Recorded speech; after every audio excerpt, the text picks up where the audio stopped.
the King James Bible. Today we're going to talk about the translators. We talk a lot about the translations, but we don't focus on the translators. We're going to do that in this Bible study today. The translators begins with Queen Elizabeth I and King James I around 1603. Elizabeth, during her reign, was challenged by three ruling classes at that time: the state of England, the Episcopalians, and the Puritans. During King James' reign, the first, around 1603, 1604, he was confronted with just the Puritans and the Episcopalians. King James set up the Hampton Court, 1604, a need for a new Bible. And why was this? Well, the Great Bible was too cumbersome. If you remember, the Great Bible was a huge Bible, sometimes called the chained Bible. It was chained to the pulpit so that people wouldn't carry it away. Could you imagine today somebody stealing a Bible? Doesn't happen too often unless they're really hard up for a Bible. But the Great Bible was too big and cumbersome. The Geneva Bible was too controversial, and the Bishop's Bible was too careless. It was a poor translation. Although it was translated from Tyndale, the Great Bible, and the Geneva Bible, there was some sloppiness in the translation. And so a new Bible was needed.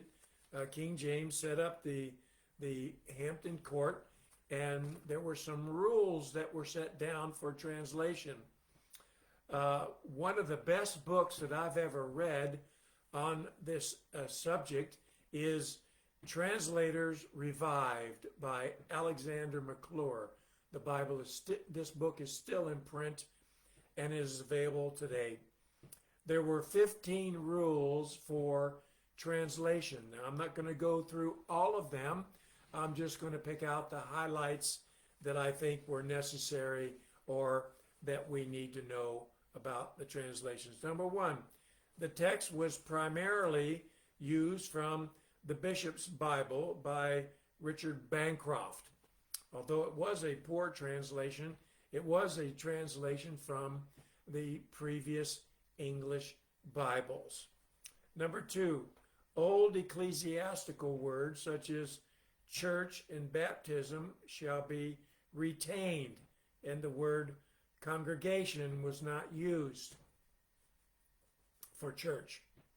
Number three, words with two or more meanings shall be used with the ancient fathers according to context and consistent with the analogy of faith.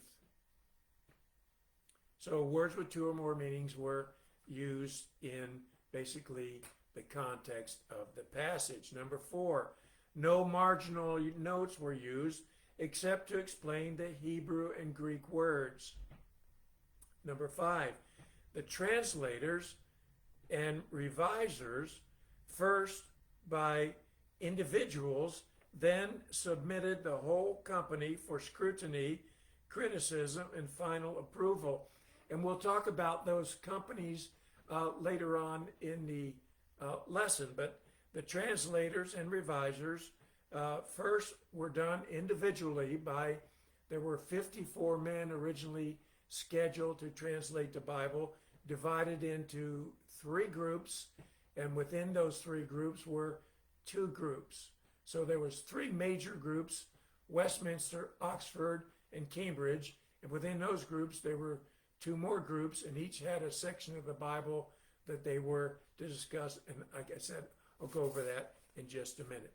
Number six, sections of the books that were completed shall be submitted to other companies to be considered for approval. You have to remember, these 54 men that were picked translated different parts of the Bible, but eventually they would translate the entire Bible. Each man and each group was assigned a specific section of the Bible, but each man and each group would look at the entire Bible for translating and if there were any problems they saw, or if they thought that something wasn't translated right, they would bring it up before the group. Number 7, if a company doubted or differed in any place, they shall notify the original company. As I mentioned, there are 3 groups, and within the group there were 2 companies. They would notify the original company at the point where they settled, and the point was settled at a general meeting of the groups. Number 8, directors for each group shall be, number 1, deans of the Westminster and Chester area. Number 2, Regius professors of Oxford. Number 3, Regius professors from Cambridge universities. So the Westminster, Oxford, and Cambridge, those were the 3 major groups. And the head of each group would be a dean from these universities. Number 9, translation used that agreed better than the bishop's Bible will use Tyndale, Coverdale's, Matthew's, Great, and Geneva Bible, the previous Bibles. As I said, they used primarily the bishop's Bible, which was a good text, but poorly translated. Where the translation they found that would be better than the bishop's Bible, they referred back to either Tyndale, Tyndale was the original translator, Coverdale, Matthew's, Great, and Geneva Bible. All of these were previous English Bibles that were consulted. The method for the those were 9 things out of the 15 that I thought would be important. You can find those, though, 15 in Alexander McClure's Translators Revived. The method of translation. The method, 54 men were chosen, all dedicated to the study of Scripture primarily. Most of these men were DDs, doctors of divinity. They were earned doctors. Not like today, a lot of preachers get a DD, but it's not an earned one. It's given to them by a church or a denomination. They were divided into 3 groups, as I mentioned. 3 groups: Oxford, Westminster, and Cambridge. Within those 3 groups, there were 2 groups of Westminster, 2 groups at Oxford, and 2 groups at Cambridge. These 54 men were divided up into these different groups. Each member made his own translation. So these 54 men they started with, I believe they ended up with about 48 or 49. A couple of them died prior to the completion of the translation, but each member in each group made his own translation. When he got through, he presented it to the group, and they all went over, compared them with their translations. See how meticulous they were? This wasn't just translate and print. They went over and over and over these translations, and these were all scholars. When we get to some of the translators, some of these men knew 7, 8 languages fluently, conversant. Lancelot Andrews, one of the main translators, was conversant in 15 different languages. He knew 7 fluently. We'll give that in a little bit. Number 2, they met as a group and compared with each other. As I said, each man made his own translation within his group, and then they met as a group and they compared with each other's translations.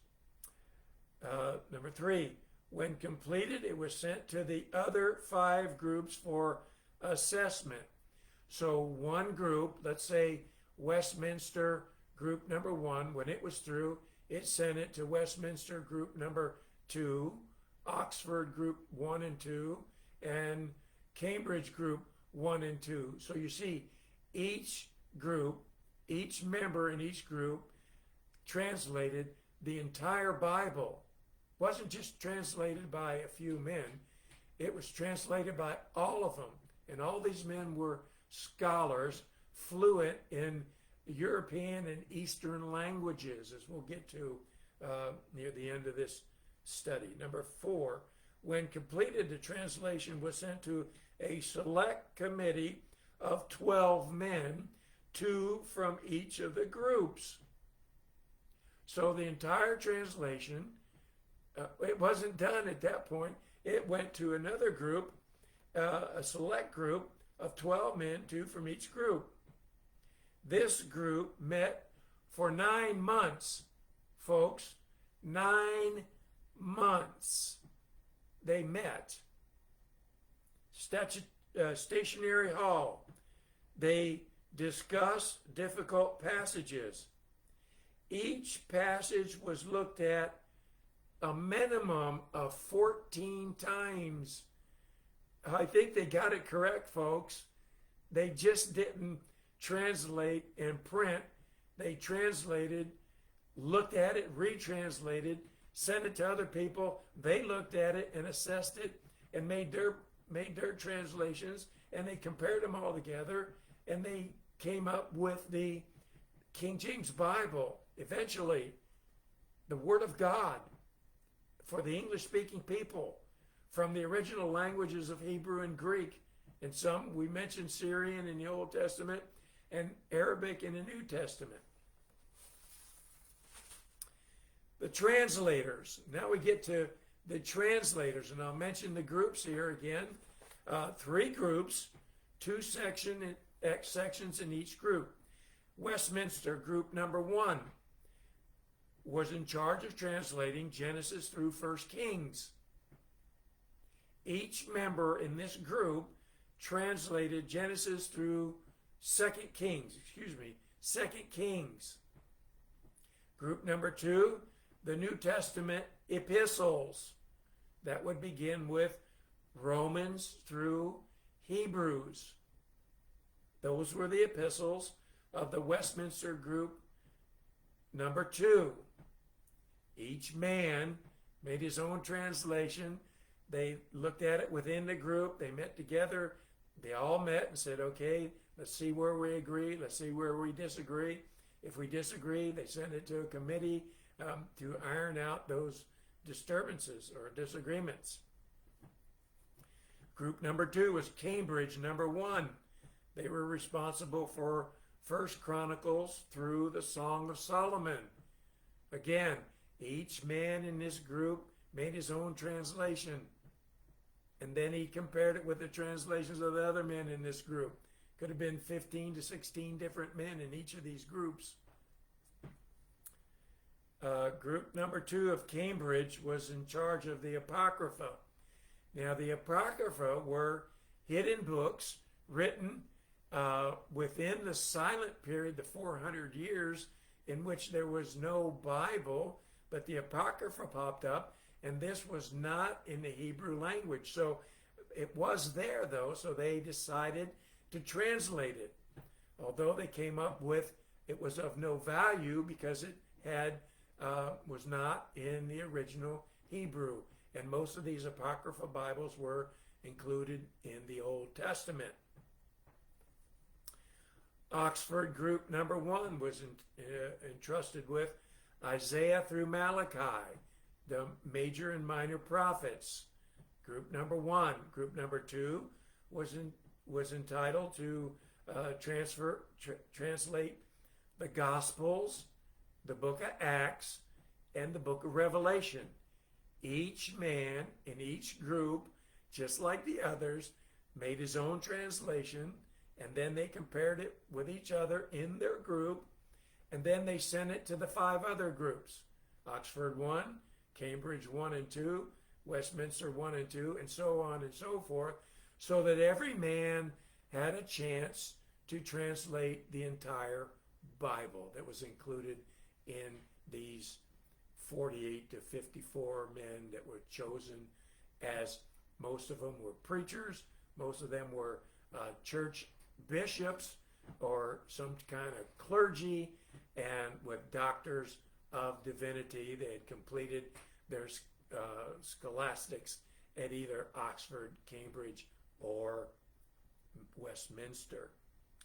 Once they finally agreed and got it all together, they sent it to the Hall Committee at Statutory Hall, Stationery Hall. 12 men, 2 from each of the 6 groups, select men, and they, for a period of time, went over the translation again. They went over it to check for errors or check for word consistency.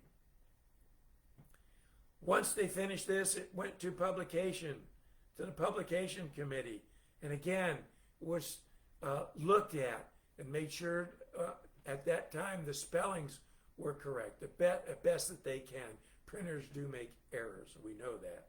And then it was sent to the royal printer for production. All of this began around 1604. It culminated in 1611. That's 7 years. This was not done overnight, as some of our new modern Bibles were done over the weekend with weekend warriors and non-students of the Bible. Now look at some of the translators. And I'm only going to look at this briefly. Again, Alexander McClure's book, Translators Revived, you can look at these. Lancelot Andrews, one of the primary translators, he was in Westminster Group number 1, Genesis through 2 Kings. He was the dean at Westminster. He was the president of this company. He was the dean of King's Chapel. He was spent 5 hours a day in prayer for the translation of this Bible. 5 hours a day. These men did not have secular jobs. This is what their only job was.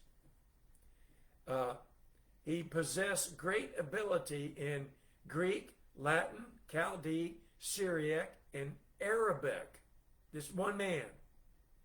Fully conversant in 15 languages. Learned a new language each year during Easter vacation. He learned a new language every year during his 2-week Easter vacation, in 2 weeks. Studied at Cambridge, majored in Eastern languages.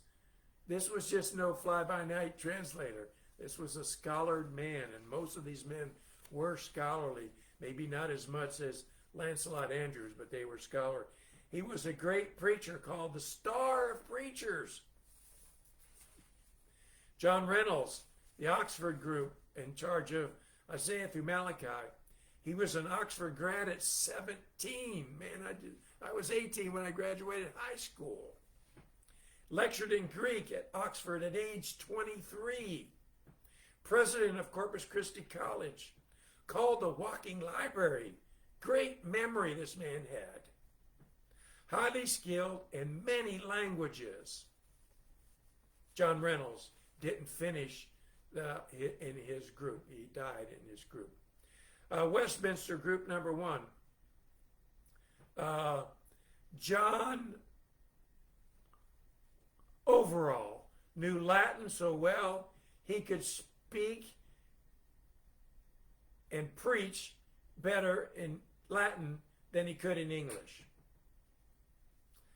Hardin Sarveya, Hebrew and Greek scholar.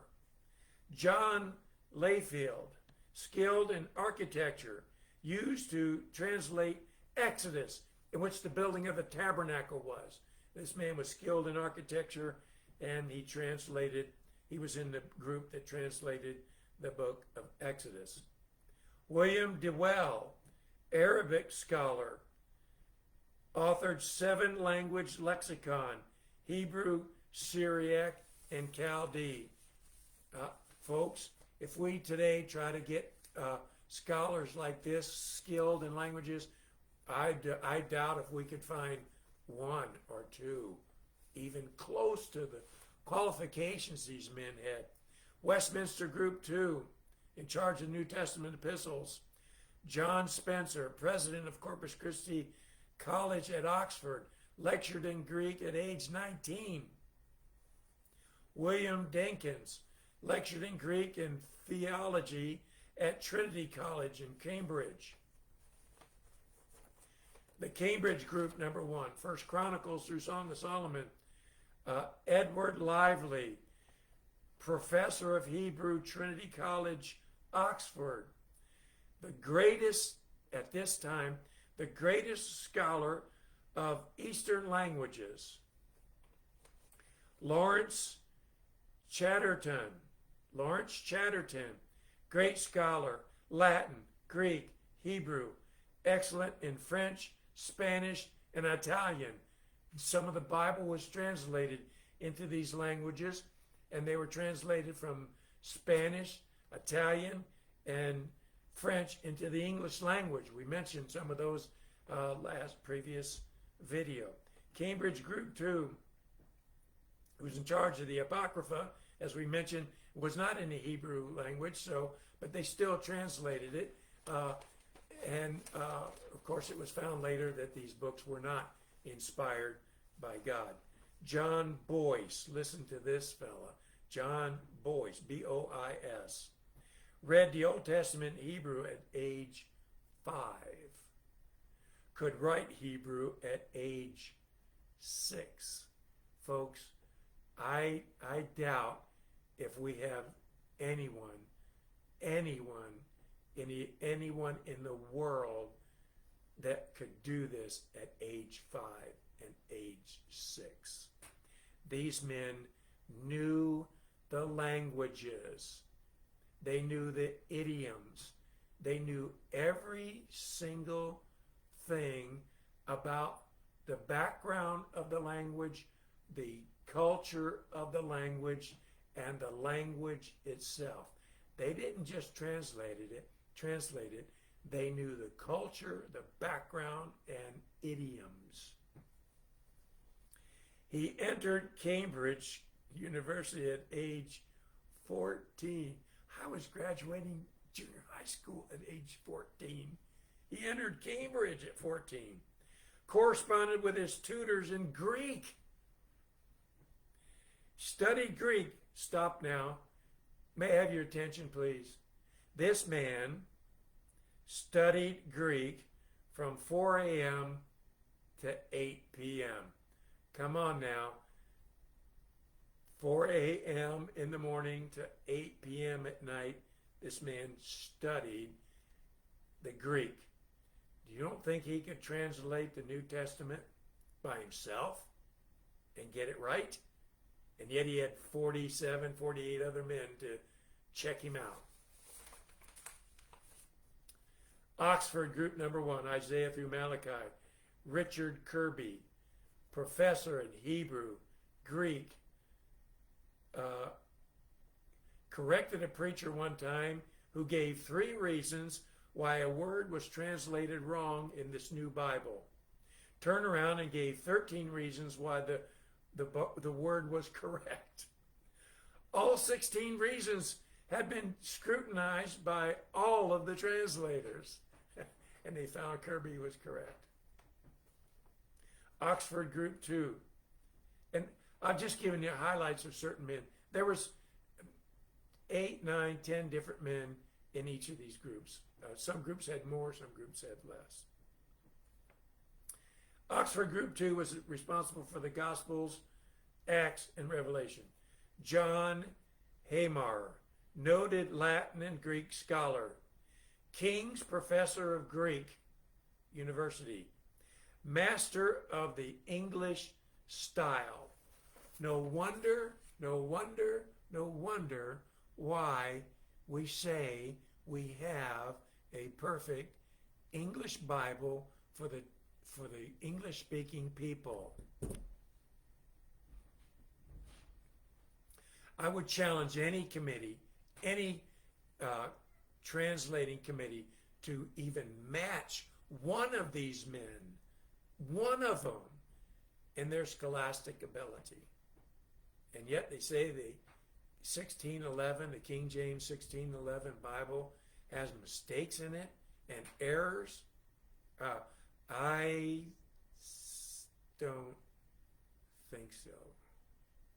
Not with the scholastic ability and skill that these men had, not only in Hebrew and Greek, Latin, French, Spanish, German. These men were highly skilled and fluent in most all Eastern and European languages. I say, let God be true, but every man a liar. Thanks for watching today, and we'll continue our study next time. Thank you very much for watching. Have a nice day.